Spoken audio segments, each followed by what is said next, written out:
We are here at the Lancaster Crop Hunger Walk as we raise money to put an end to hunger and poverty in our community and around the world. We will continue to accept donations through the end of the year, so you can go online and look for Lancaster Crop Hunger Walk. And so we all want to say, good morning. And good morning to the crowd at the Lancaster Crop Hunger Walk. I was there, had the honor to MC this walk again this year, and it has grown every year since I've been emceeing that event. They've raised money for organizations in Lancaster County that help people who have needs of food. And so it's great to see the community coming together. It was a beautiful day that day for a walk. And a nice crowd. I was going to say, there's a lot of people there. You had to pan out a little bit. It was good. It was good. Lots of events like that happening in the Susquehanna Valley. And that one is especially good because it's not a once and done. You can still donate through the end of the year. Yep. So there's Keep a good going. reason to do a wake-up call. I mean, there's always a good reason to do a wake-up call, right? And we want to hear from you. You can go to WGAL.com/wakeupcall. Follow the instructions and send us your good morning news 8 today. No flutes yet, though, huh? No flutes? No. Waiting for someone with a flute, right? For Regina. Maybe a soloist at this point. I don't know. We'll take it. And let's take a look at our Election Day forecast because we've been talking all about that this morning. It's going to be a warm Election Day. Now, today's record is 79. We're forecasting 76. Tomorrow, record warmth is possible. We're forecasting 77. That is the record. And rain chances, unfortunately, remain low. That's the bad news. So News 8 Storm Team forecast today, partly to mostly sunny this morning. We're seeing just a couple of clouds bubble up, especially off to the east. For the afternoon, mostly sunny area-wide, breezy and warm, 76. Average highs are in the upper 50s. And then this evening, we will still be incredibly mild, 68 with a couple of clouds. Tonight, look at the lows here. These are our average highs, 58 to 62 under partly cloudy skies. It'll be a bit breezy tonight, and that southerly southwesterly breeze continues tomorrow, which will warm us to our near record highs. We're looking at that target temperature of 77 tomorrow. Now, as this cold front drops in, there could be a shower late tomorrow, but I just don't have hope for much rain, unfortunately. Here's our live look in Lebanon. You can see some of those scattered clouds I mentioned. Nice to see the sky so bright this morning. Temperatures are hanging out in the mid-40s in most locations. A couple of 30s on the map. Selinsgrove here at 38. Compared to this time yesterday, temperatures, they're running 5 to up to 15 degrees warmer, so it is a warmer start overall. Here's our Storm Team Live Radar Network. Warm front is to the north, cold front waiting in the wings back in the Midwest. Now, it looks pretty healthy out there, but once it reaches us, it just kind of falls apart. It loses a lot of its moisture, and it's not going to bring us much more than a trace to a few hundredths of an inch of rain tomorrow evening, if you see anything at all. Here's our look into Election Day. Mostly sunny skies this afternoon. Really feeling fine with those 70s. Tonight, we're partly cloudy to mostly clear, and then tomorrow, here come those clouds. Second half of the day thickening up with the cold front bringing just a couple of showers. Front sags south as we head into Thursday. We'll still see some clouds on Thursday with clearing second half of the day, but Thursday's highs, they drop to the 60s. That is still above average. Over to the tropics we go. Very close to Jamaica this morning is Tropical Storm Rafael. The storm will gain some strength. It is expected to become a hurricane early tomorrow morning and then pass across Cuba tomorrow evening into tomorrow night. It then enters the Gulf, still a hurricane, but it loses some steam here as it encounters drier air and stronger winds. So that's going to weaken the storm. It could, by the end of the week, into the weekend, bring the Gulf Coast some rain. So we'll keep you updated on that system. Here's our 10-day forecast. Wish we could squeeze out some rain. Our next chance after tomorrow evening comes on Sunday with another cold front. So fingers crossed for that one, that we can get some rain. Otherwise, it looks like a dry and above average 10-day stretch. Let's go to our roads now. And Regina, good morning. Good morning, Christine, and good morning, everyone. 6:20 on your Tuesday. Hopefully your morning is off to a great start. Right now, we do have this incident still on Interstate 83 southbound there in Springettsbury Township, York County, between the exits of 19A Route 462 East Market Street and 18A Route 124 East Mount Rose Avenue. We do have video of the scene there as crews are still there trying to wrap things up. Again, this started at 1:30 this morning and still going strong there with lots of traffic. So a big heads up for you headed that way. Today's traffic question of the day comes from our very own lovely Mary Ellen Pan, meteorologist there. She's asking, there are a lot more deer on the roads. How quickly are they cleared off the roadways, and why are there so many at this time? So I brought this question to PennDOT. Here's the answer. During the fall months, there's more deer activity. and so we're seeing more deer on our highways, near and on our highways. If you hit a deer, you can call 1-800-FIX-ROAD or contact the PennDOT County Maintenance Office where the deer is located, or access our customer care center, online center, where you can report the deer or any other roadway hazard. We try to get to the deer as quickly as we can based on, whether they're presenting a hazard or not on the roadway. But we do, ask drivers this time of year to be alert because there are more deer on the roads. All right, Dave, thanks for that answer. And Mary Ellen, thank you for your question. If you have a traffic question, find me on Facebook or you can send me an email. We'll have another update at 6:30. This has been a Lancaster Toyota traffic report. In Susquehanna Valley headlines, the Lancaster County coroner has released the name of a woman killed in a stabbing Sunday. The coroner says 50-year-old Carmen Martinez Silva was found in the yard of a home on Dell Lane in East Hempfield Township. Police say 2 others, including the suspect, were hurt. Investigators have not released their names. Also in Lancaster County, the DA released an update on a shooting involving a police officer in Elizabethtown. The DA says police pulled over Andrew Ward for a DUI on Saturday night. He was released, but the DA says he returned to the Northwest Regional Police Station around 1:30 Sunday morning to speak with officers about his personal belongings. The DA says an officer spoke with Ward, then requested backup, and investigators aren't saying what happened next, but Ward died at the police station, and they say a handgun registered to him was found at the scene. A Dauphin County man is now facing charges after police say he stabbed his stepfather also on Sunday. 24-year-old Deontay Payne is charged with attempted homicide. According to court documents, he stabbed the victim at least 10 times in the neck, torso, and legs. This happened, according to police, at the victim's home on Ringneck Drive in Lower Paxton Township. Time now is 6:23, and here's a look at your 12-hour forecast for this election day, getting up into the mid-70s today. We'll be right back.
Good morning. I'm seeing a little more cloud cover off to the east, some more clear skies west, so we'll call it partly to mostly sunny this morning.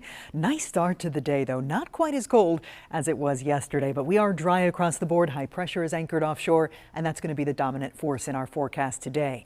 Numbers check. It's 38 in Selinsgrove, 44 in York, 46 out the door in Lancaster, and we have the same in Carlisle. Compared to this time yesterday, temperatures running around 5 to as much as 15 degrees. Warmer, not too bad. Bus stop forecast today, partly to mostly sunny, not as cold here. We'll go with 48 degrees. Coming home, we're looking at 76 for the high today. Average highs should be in the upper 50s, but we're going to be well above that, not only today, but tomorrow too. We'll talk more about tomorrow's possible record-busting temperatures coming up. A record again. All right. Thanks, Christine. Newsday Today continues with continuing Commitment 2024 coverage from our Washington bureau. When will a winner be declared? I'm Amy Lou in Washington with why we may not know for days. We also have the latest on a batch of more than 2,000 voter registration applications in Lancaster County. How many the county says were found fraudulent. Right now, here's a look at your lottery numbers from last night. It is 627.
This is coverage you can count on. WGAL News 8 Today starts now. It is 6:30, kicking off your Tuesday morning, November 5th. If that date sounds familiar, we've been talking about it for a long time. It is Election Day. Good morning to you. I'm Caitlin Smith. I'm Matt Barquero. We have Regina here with our commute this morning, and we still have an issue on 83. Yes, we do, Okay. and we'll talk about it. Okay. but traffic is flowing, though. Okay, So, yeah. good to know. And Chief Meteorologist Christine Ferreira, The heat continues. I mean, no surprise, right? Considering how warm this fall has been and how dry. We're going to have a dry, warm election day. Here's a live look in Harrisburg. Beautiful view as we look to the southwest. Just see a couple of scattered clouds. The farther east you go, you'll run into a bit more cloud cover, so partly to mostly sunny skies. Here's your current temperatures: 45 in Harrisburg, 46 in Lancaster, 44 in York. And the 12-hour forecast today says if you're a voter around 7, it could already be close to 50 degrees. We are going to warm rapidly today, all the way to the mid-70s for our highs. The record today is 79. The record tomorrow, it's 77. I think we can do that tomorrow. Wow. We already hit that record back on Halloween as well, so it's just a record-breaking season, it seems. It's been very warm, yeah. All right. I'm excited though for it. So hopefully everybody's enjoying the sun while we can. 6:31 on the clock. If you're heading out right now, wanted to give you an update. York County, Springettsbury Township, we still have that incident. So what this is, around 1:30, there was a vehicle fire, and at this hour, they're just moving traffic along right now. It is a little bit slow there between exit 19A, Route 462 East Market Street, and exit 18A, Route 124 East Mount Rose Avenue. And I did take a peek at it. It looks like traffic is moving better now, so we'll let you know, of course, when that opens back up. We also have this here, some fallen power cables there on Carlisle Court at Route 74 Carlisle Road there in York County as well, and so that could impact you as you're heading out that way. From our PennDOT camera looking over I-83, traffic is flowing nicely. As I mentioned, we'll have another check for you at 6:45. This has been a Lancaster Toyota traffic report. Continuing Commitment 2024 coverage this morning with the polls set to open across the Susquehanna Valley in 27 minutes and 42 seconds. And with all the ballots set to be cast by the end of the day, we may not know a winner tonight. News 8's Amy Lou is reporting on how election officials are working to make sure that we can trust the results and how soon we might expect those results. Matt and Kaylin, it could take days to determine an unofficial winner. And while we may have projections of who will take each state, election officials in key battlegrounds like Pennsylvania are pledging accurate and official results by counting every vote. As ballots rush in, it's time to count. In battleground states, Pennsylvania, the law that prevents counties from beginning to process mail ballots until 7 a.m. on election morning. and Wisconsin, have to process all of the absentee ballots in Milwaukee and Green Bay. All those absentee ballots are sent to what's called a central count location where they're processed. processing mail-in ballots won't begin until today. Election results in Wisconsin, again, will not be known until after midnight. And in states where processing has already started, the race may be too close to call. I stand ready to defend the results of the election with election officials all across the states. State officials from both parties defending their elections as free and fair, also stressing patience. We'll be there to make sure accuracy and security is prioritized over efficiency. Former President Trump and Republicans are threatening to bring legal challenges in states he does not win. Democrats are saying they will countersue,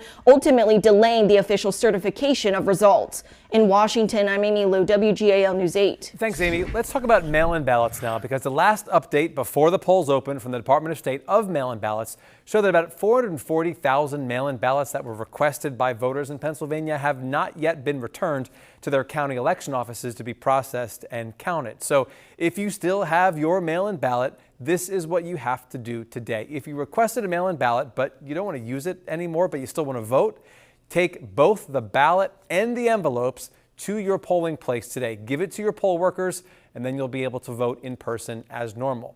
If you're still waiting for your ballot to get to you in the mail, or maybe you lost it, you too can go to your polling place today and vote in person, but you'll have to use a provisional ballot. Those get counted after election night once election workers verify that you did not vote twice. And here's a reminder. Your mail-in ballots have to be received by your county election office by the time the polls close at 8 o'clock tonight. So at this point, do not put your ballot in the mail. It won't get there in time. Instead, hand deliver your ballot so you meet that deadline. You can drop it off today at your county election office or a drop box if your county has them, but do it before 8 o'clock tonight. And lastly, you can only drop off your own ballot, no one else's, and you cannot drop off your ballot at your polling place. Caitlin? Matt, thank you. In Lancaster County, we are learning more this morning about the submission of more than 2,000 voter registration applications. County Commissioner Ray D'Agostino says 57% of those applications were verified and processed, and those voters are able to cast their ballots today. 17% were determined to be fraudulent, and 26% of those applications are still under investigation. A record number of people who have come in and voted the Pennsylvania version of early. This will definitely be the most challenging election that we have run. D'Agostino also says there has been a recent challenge to mail-in ballots. The county says at this time they aren't clear on how many people are behind those challenges. However, a hearing will be held to talk about that Friday morning at 9. And in York County, commissioners there threw out a challenge to the legitimacy of more than 300 ballots coming from overseas U.S. citizens to York County. That means those votes will be counted. In the midst of this challenge and concerns over election integrity, some voters in York County say that they're just glad to be able to vote.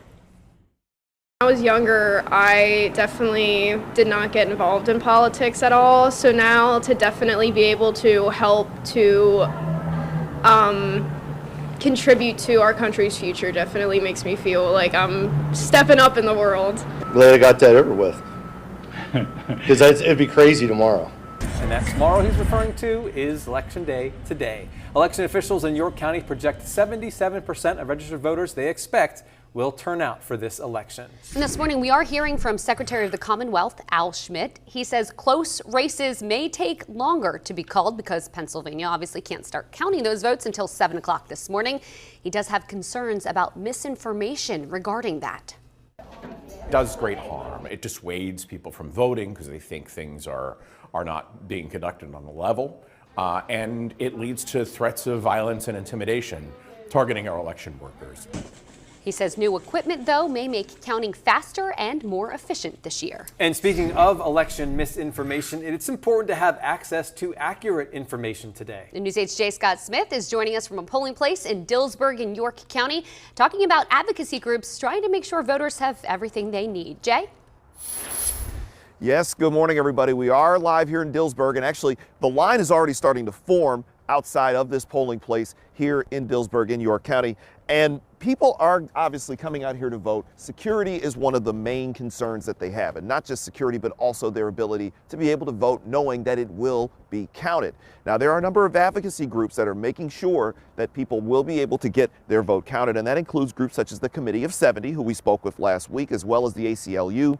They're all dedicated to making sure that you're able to get access to voting, bilingual materials, combating misinformation about the vote, as well as getting access to attorneys in case you need to make some sort of challenge. Another one of those groups is Common Cause PA. Now, they're part of a national nonpartisan advocacy organization. Their state offices are located in Harrisburg, and they're going to be at polling places throughout the region, making sure that people have the resources they need.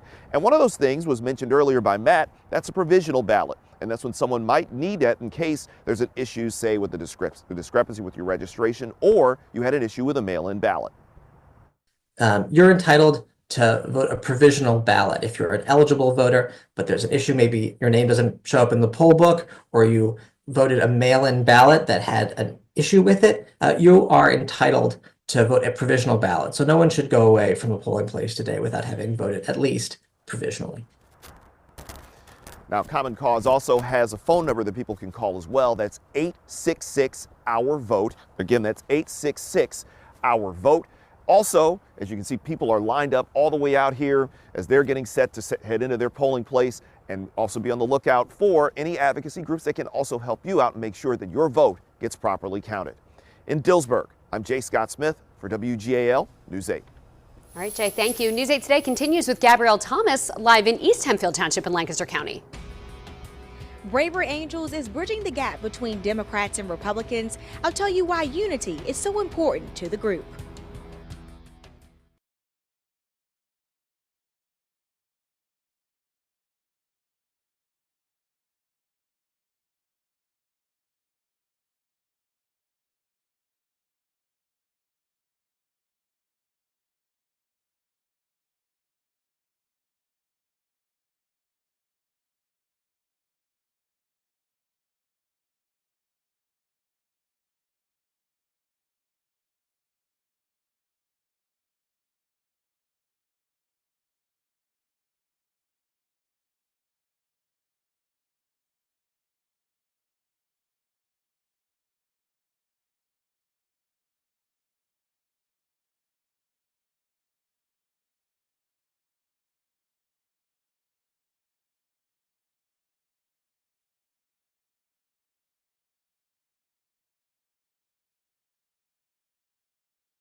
Good morning. We, of course, are going to take a look at your Election Day forecast as you head out to the polls this morning. We'll see plentiful sunshine, not as cold as yesterday morning. I think temperatures over the next couple hours will pop from the 40s to the 50s very quickly. For the afternoon, mostly sunny, warm and breezy, not the kind of weather you'd expect to see in November. 76 will be the high, and it will be dry throughout the day with a nice southerly breeze, keeping our evening temperatures mild, still around 70 degrees. We'll talk more about a slim chance of showers for tomorrow and record highs possible coming up.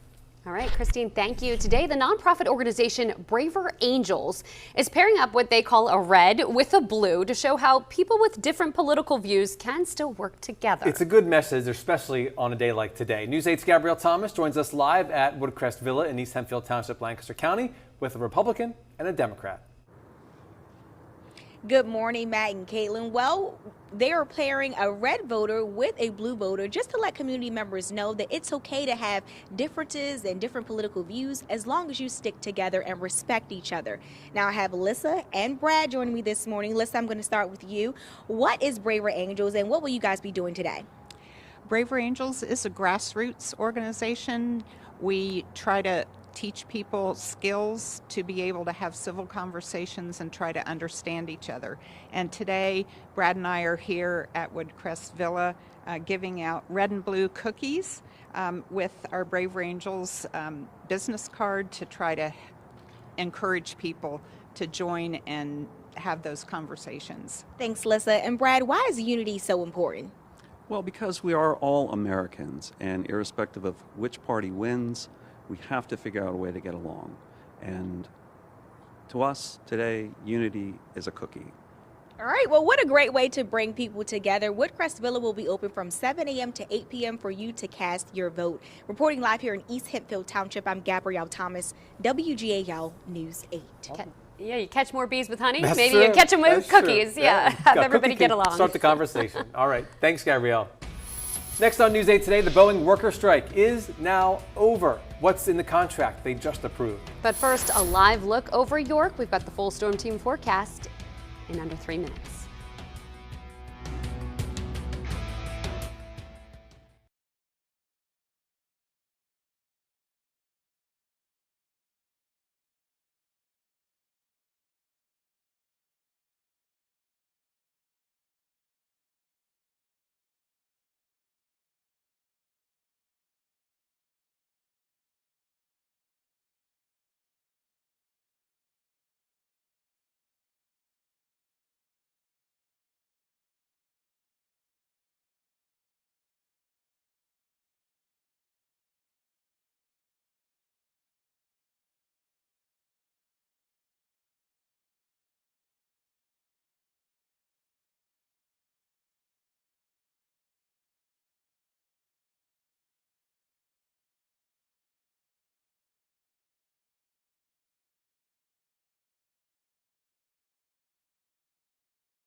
Now,